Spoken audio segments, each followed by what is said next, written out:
Hello guys! Hello, this is for Scorpio. Scorpio, welcome dito sa aking channel. Kapalaran 888. Titingnan natin yung third week reading mo. So, this is weekly tarot reading guys. Please comment down below if you resonated Scorpio. And sa mga bago nating subscribers, please like, share, and subscribe guys. Okay? Paki-follow, paki-like and share, subscribe. Okay? Mag-comment din kayo kung anong gusto nyong sabihin. Alright.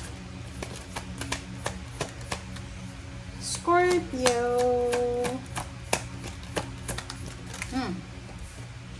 Alright, so wealth. Wow, there's a wealth. There's a strangers. There's a love. OMG. Okay. So, there's an Scorpio here. There's a Scorpio. Okay. Ang nakikita ko siya dito, dalaga ka ba? Binatang or binata dalaga. Or single mom, single dad. Nakikita ko siya dito na mayroong pagkakataon guys. There's a parang chance na anong tawag doon? Maka-encounter ka or pwedeng may makikilala ka na stranger. Ibang tao siya. Ibang tao ito na posibleng matutulungan ka niya. So, like for example, nagbabiyahe ka or posibleng online siya, okay, sa internet. Like for example lang na nagustuhan yung profile mo, parang ganun. Paano siya, stranger siya, hindi mo siya kilala, okay, hindi ka rin niya kilala. And yung taong ito ay posibleng siya yung ideal person mo. Ideal person in terms of love life. Nakikita ko na etong taong to ay sobrang generous. Hindi siya hindi siya madamot yung taong yan. And yung encounter na yan, possible na umabot siya sa love life, 'di ba? Relationship, kasal. And you are super lucky kasi hindi lang love ang posibleng dala neto ng taong to. So either milyonaryo siya or pwedeng talagang ilalagay ka niya sa pedestal. Okay? So, please comment down below if you resonated guys. Kasi possible na pwedeng nangyari na to or posibleng mangyayari pa lang to ngayong linggong ito. Okay, so let's ask the angels, ano bang mensahe sa'yo? Ano bang mensahe ang dala sa'yo ng ating angels?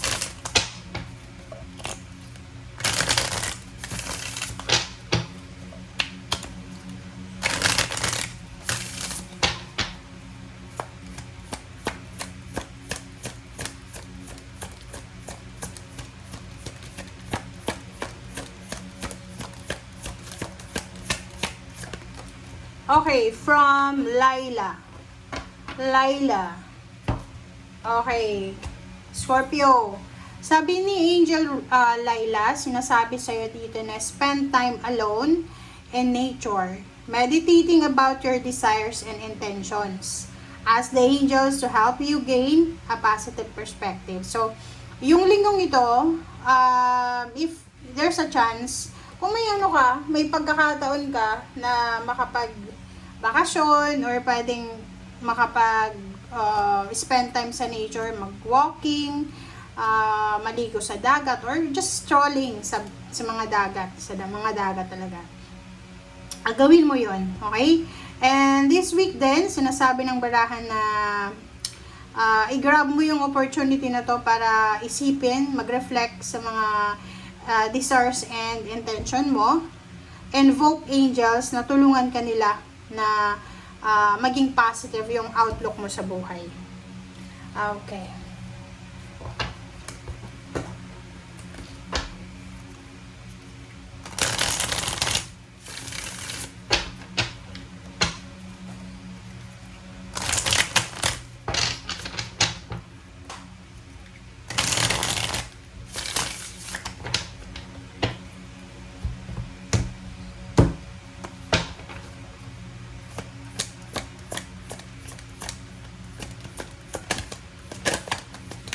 Scorpio. Okay, number 16, number 7. Archangel Chamuel, and Two of Air. So, nakikita ko sir dito, isang importante talaga na life event to, life experience, life-changing experience siya. Napaka-importante na siya, na linggo ito para sa'yo. Isang powerful na revelation na pwedeng mangyari na magdadala sa'yo ng pagbabago. But yung Two of Air dito, yun yung problema eh. Kasi parang the universe is offering you so much blessings. Ino-offeran ka ng universe na makaalis sa toxic, stagnant na situation mo. Pero nakikita ko siya dito na nagdadalawang isip ka. Nagdadalawang isip ka and wala kang energy na mag-decide. Okay? So, please comment down below yung iba sa inyo. Like, for example, the universe is giving you hints. Mga hints, guys, diba? Like, parang gusto kang, ilagay ng universe sa magandang posisyon. Pero ikaw, against the flow ka. Parang sinasabi mo, no? Hindi, ayoko pa sa ngayon. Hindi pa ito yung tamang oras.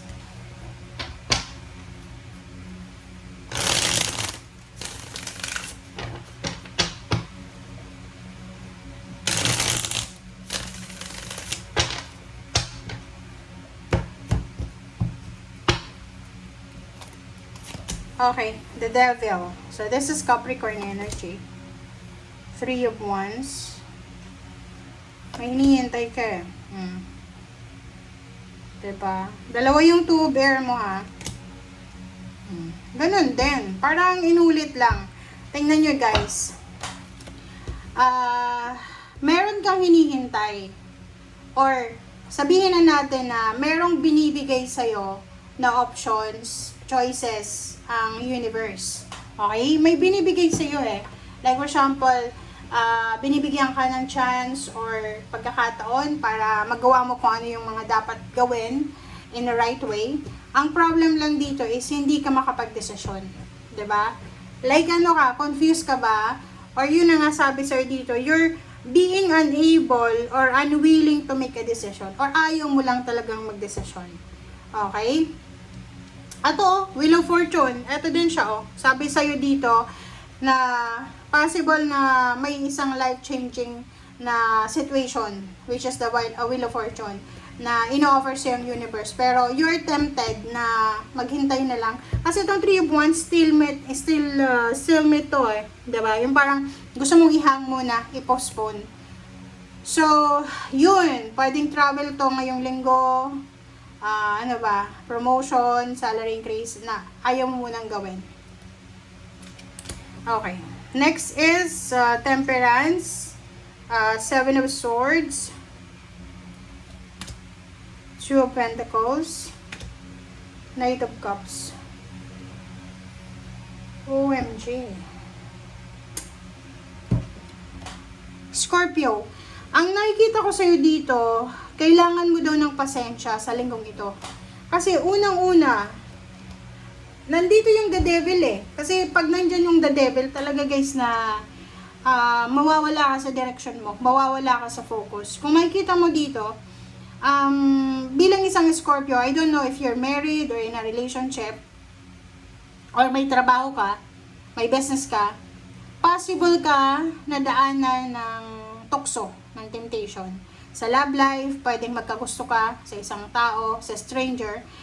Sa pera, pwedeng bigla-bigla kang mag-resign kasi bigla mong naisip eh. 'Di ba? So, mag-iingat ka. You need to be careful sa linggong ito sa kung ano man yan ng mga pinaplano nyo na hindi nyo pinag-iisipan. Okay? So, pag-isipan yung mabuti to. Pasensya ang kailangan mo ha, patience. Kasi pag wala kang pasensya, magiging sobrang aggressive ka ngayong linggo na pwedeng yun, masira talaga yung diskarte mo, yung mga pinaplano mo ay pwedeng hindi matuloy kasi wala eh, kung anong maisip mo ay pwedeng gawin mo siya kasi you're tempted eh. Okay? Sa love life din, sinasabi ng bara sa'yo na kung may asawa ka, babae ka man or lalaki, umiwas ka sa taong ito. It's either nag-offer siya sa'yo ng love life or pwedeng sinisira niya yung foundation mo. Sa pera, ganun din. Kung may trabaho ka ngayon, iwasan mong makipag-commit sa ibang business or sa ibang trabaho. Tapusin mo muna yan yung ginagawa mo sa especially if you're nasa contract ka, pwede kang magbayad ng breach of contract dyan pag bigla-bigla kang magdedesisyon. Okay? Thank you guys. Bye!